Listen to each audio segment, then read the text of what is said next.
5-star rating across 1,600 reviews on Trustpilot and Google. Make it the year you finally cross life insurance off your list and get protection for your loved ones. Go to PolicyGenius.com and get started. You could save 50% or more by comparing quotes and start the new year with one less thing to worry about. Policy Genius. When it comes to insurance, it's nice to get it right. We are supported by CarMax. Love cars. I love CarMax. Learn more about the new Love Your Car Guarantee from CarMax at CarMax.com. There is nothing quite like the joy of finding the right car. You know it when you feel it. But that takes time. You need more than just a 20-minute test drive around the block. Well, with the new Love Your Car Guarantee from CarMax, you can take your time to get to know your car so you can be sure it's the right car for you. Starting with a 24-hour test drive. How great is that? At CarMax, you can take it home and try it out. Put in the car seats, get the dog, and go. Hey, drive it to work, to school, and to the grocery store before you buy. Make sure it fits in your garage and your lifestyle. And if it feels like true love, you can buy with confidence because CarMax has you covered with 30-day money-back guarantee. You can take a full month and up to 1,500 miles to love it or return it for a full refund. So don't just buy your next car, love your next car. At CarMax, learn more about the new Love Your Car Guarantee from CarMax at CarMax.com.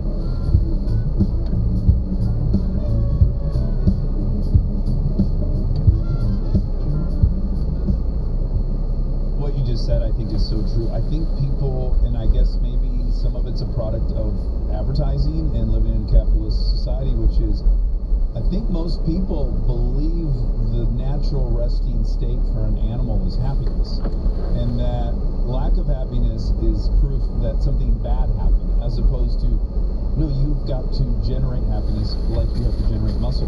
Our resting state isn't to be ripped. Yeah, it's true. Yeah. It's true. We atrophy. Trust me, during quarantine, I've experienced that directly. So, what are the benefits, like businesses, professional environments, and there's got to have been different experiments run on organizations to see what being empathetic results in. Is there data on what happens? We're both friends with Adam.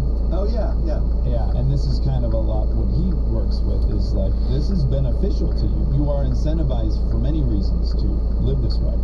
Yeah, I mean, one of my favorite studies from Adam that I cite all the time is with volunteers who are calling alumni of a university to try to support a charity fund, or a charity that would then provide scholarships to people.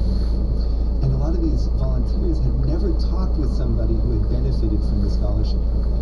They'd never had a personal connection where they were able to empathize with the people they were helping. Yeah.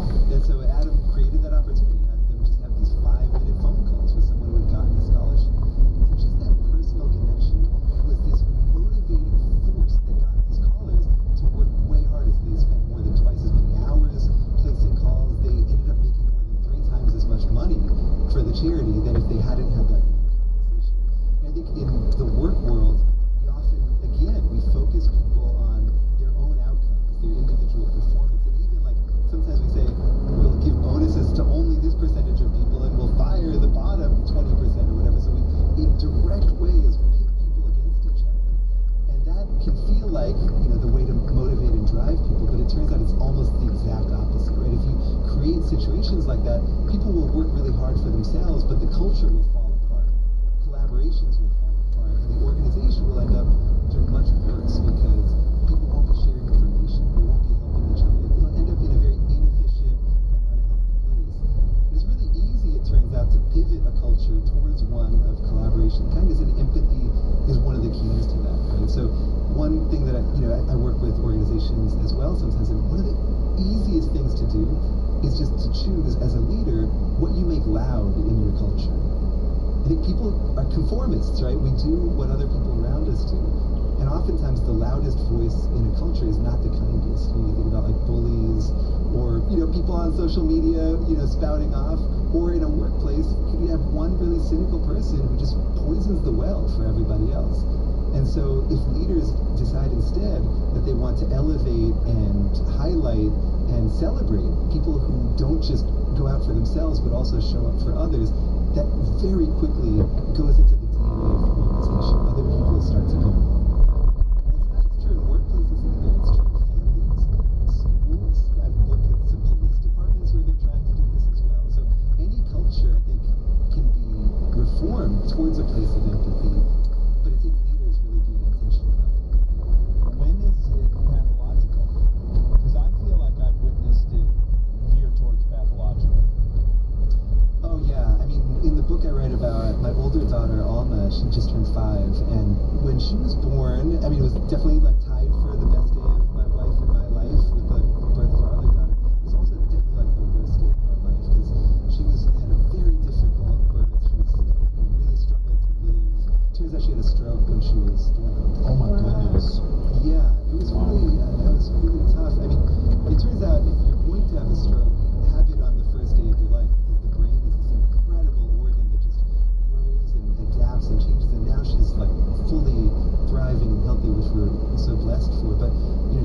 lot of her early life in this NICU at UCSF, and it was the hardest time of our life. And then we thought a lot about the doctors and nurses and social workers who were taking care of her and us. And at first, we were just so worried about ourselves that we couldn't think about them. But then I started to notice them, and it's like, how do you all do this?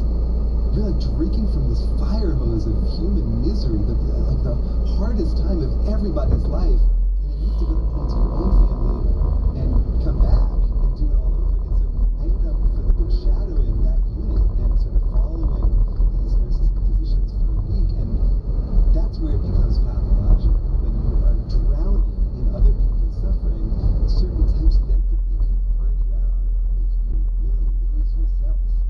You know, so I think that one point here is that if we go back to different types of empathy, that emotional empathy, that taking on of other people's pain, can really become unsustainable if you're a healthcare worker. Or these days, if you're anybody, because we're all inundated with suffering on social media and elsewhere all the time. We're hearing these sorts of, I think one thing that I encourage people to do to get out of that pathological state is to remember that to care for people doesn't have to mean feeling everything that they do. Because if we try to do that, we will burn out in seconds. Well, I would also imagine there's an overlap there with conventional codependence in an Al-Anon way, which is the relief you experience from your own problems and worries because you live with a dumpster fire, so all of your attention is on them and you really get to not look at yourself at all. I think that could also be cyclical trap people fall into, is like, I'm so concerned with all these people. Well, guess what? That's also freedom from not having to look at your own shit. Yeah, or, I mean, to another form of relationship in which empathy could be pathological is an abusive one, right? I mean, if I keep on making excuses and taking the perspective of someone who's actively harming me, I might not do what I need to do in exiting the relationship. So I think empathy can be a beautiful thing. It's something that I think we need more of. But, you know, one thing that I often tell people is, you know, when I tell you that you can grow your empathy, that doesn't mean that you need to set it to maximum and leave it there all the time. Part of it is understanding that if empathy is a volume knob, I'm not telling you where to set it. I'm just wanting you to know that you are the person setting it. I don't want people to feel like it's their job to empathize constantly and as much as possible, but rather to just be empowered to understand that they can point their empathy and tune it and use it in ways that matches up with what they want out of life and who they want to be. Well, one juicy counterintuitive fact, right, is that in general, sociopaths are incredibly empathetic, right? When it comes to cognitive empathy, yes. So they are able to understand what other people feel, and in fact, because they're unburdened by like caring what other people feel, they're able to use that information to just get whatever they want, to manipulate people, basically. And I found this interesting in watching your YouTube, is that people on the spectrum of autism, I guess I had a generic thought that what they did lack was empathy, right? The ability to read other people's emotions and then respond to them accurately, but it...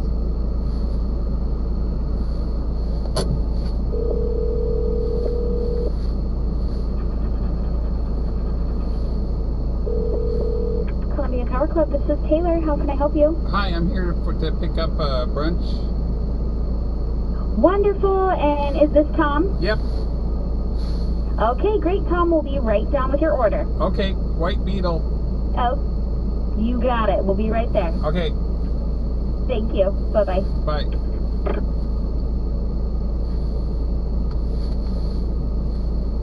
Right? Yeah, so autism is almost, in a way, it can be thought of as a mirror inverse of something like psychopathy or sociopathy, because people with autism often struggle to understand what other people feel with that cognitive part of empathy, but they don't really struggle. I mean, they share other people's emotions, even at the level of the brain or the so-called mirror neuron system. They share other people's feelings, and they certainly express concern for what other people are going through. So sometimes, you know, there's all these programs, research as well, designed to help people with autism be better readers of others. And some of those programs are really cool and interesting. I always tell people, you know, it should also be on us, the folks who are around someone with autism, to be easier to read when we can, right? I mean, sometimes we depend on others to get us. We imagine that we're more visible and that what we feel is more obvious to others than it really is. this is the source of approximately 5 billion marital disputes, right? Is that I think you can tell how I feel and you can't, right? And so, a lot of my work is around helping people empathize with each other, but we can also become easier to empathize with if we are transparent, if we're candid, if we're vulnerable, right? If we're able to open up and tell people what we're going through. That's often, in fact, the hardest thing to do, and can open up other people to the ability to empathize. And it's actually, our vulnerability can be a gift to somebody else, because it turns out, as we've been talking about, when we help others, we tap into meaning, we tap into a greater sense of purpose, we become happier. So if we give people a chance to help us, we're giving them a chance to do something that will help them too. Oh, that's hard. That is hard. Would you say you're good or bad at accepting help? Good. Good. Okay. All right. This just in, Monica's good at I accepting think help. so. I have no reservation about immediately, if I don't know how to do something, asking someone who does. I'd rather die. Admit I don't know how to do something? Are you kidding? But then you'll learn. How will you learn? I'll do it wrong 3,000 times boy. until I finally figure out how to do it right. One of my favorite studies that came out in the past few years, probably just because of the title, was called The Beautiful Mess Effect. And the idea was that oftentimes we see our own vulnerability as a sign of weakness, but we see other people's vulnerability as a sign that they like us, right? So I think, well, gosh, if I ask Monica for help with something, she's just going to realize Hopefully you're how staying safe inept I and am. well. Yep. But if she asks me for Alrighty, something, your I cooking say, instructions wow, are in this bag along with your receipt. Okay, Yeah, take care of you. Yeah. And the same goes for being emotionally open, right? I mean, I might think, gosh, if I tell Dax about this problem I'm going through, he'll think I'm oversharing. He'll be like, what is this weirdo talking about his parents over and over again, right? Oh no, I'll unbutton my pants. This is what gets me aroused. Yeah, let's get into it. But, right, so what they found in the study was that, in fact, people believe that they'll be judged if they open up to something else. But in fact, they don't judge other people who open up to them. If anything, that's one of the quickest ways to befriend someone. I remember when I got to Stanford, I was trying to make friends, and people just seem so happy. I think it's like a California thing. I don't know. As an East Coaster, I'm used to complaining all the time. That's the water that I swim in, and people just seem so happy. And I was like, gosh, I don't want to complain. And then a couple of new faculty members came over from the East Coast, and we started whining together, and it was like we became friends so quickly. Sometimes sharing what we're going through is actually the perfect way to connect. Oh boy, I gotta strive. This is kind of like when we, well, I don't even want to bring it up because I didn't do good at it, which was like eat less meat. Oh yeah. Yeah, this has kind of been like, this is like a kind of a challenge now. I can't deny its power and benefit, and I got to do it more. Let's do it more. Okay. Here's to striving. I love it. Well, Jamil, I'm so glad that there are folks like you and Adam out there in the world with these great institutions at your disposal doing work that, hanging this stuff on empirical evidence. I think it's really important as far as persuading people to experiment with this kind of stuff. Yeah, and thanks so much. We appreciate you giving us a voice too and sharing this work with the world. I hope that it could be helpful to people. Are you kidding? We're getting like a free Harvard education I know, and it's Stanford amazing. for free. We don't even have We to take cheated notes. the system big time. When no papers are due. Yeah, we're getting like the best part, just sitting in on the lecture. That's awesome. Well, I wish you and your beautiful family lots of health and prosperity, and I hope we get to talk to you again soon. Oh, thanks so much. Yeah, this is super fun. All right, take care. Bye. Bye. And now my favorite part of the show, the fact check with my soulmate, Monica Badman. How is your matcha? So good. God, these matchas. They're something else. They are something else. You know who doesn't like it? Anna. I'm working on that. Yeah, you are. I see you. I struggle because I want her to love matcha, but I love that she doesn't get peer pressured. Yeah, it's a real Sophie's for you. Do you think Sophie's Choice will ever become so ubiquitous in our parlance that people will just say, oh, that's a real Sophie's, and drop the choice? I'd like to. like that, Yeah, I yeah. just said it to you and it felt good. Oh, that's a real Sophie's. I wonder if people will think I'm talking about Sophas, though. Well, some of the best quotes are a little bit confusing. Yeah, probably in 100 years it'll be, that's a real sofa. And people look it up and go like, oh my God, it was actually meant, that's a real Sophie. And then they'll go, and then really it was, that's a real Sophie's choice. And then they'll learn about the movie. Exactly. Oh, And then they'll wish they never learned about it. I love evolution. Why? Oh, because it's just so sad. Yeah, do you know what Sophie's choice Of is? I didn't mean to offend you. I thought you would agree it was horrendous. She had to choose. Between her car or her motorcycle for her main source of transportation. Was that Meryl Streep? Yeah. She's chill.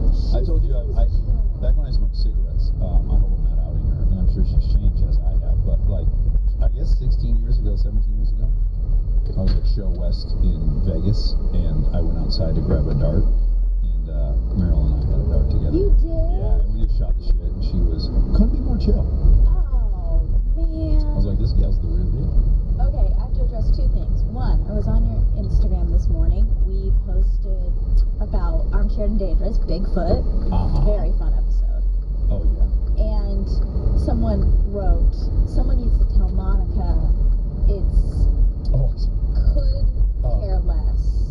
No, it's couldn't care less. And I apparently say could care less. Did you see what I wrote? Yeah, they said somebody needs to tell Monica, and then you said no thanks. No, thank you. Yeah. Yeah. And then a lot of people liked your comment, which made me feel good. Okay. But also, it's, that's okay. I can change.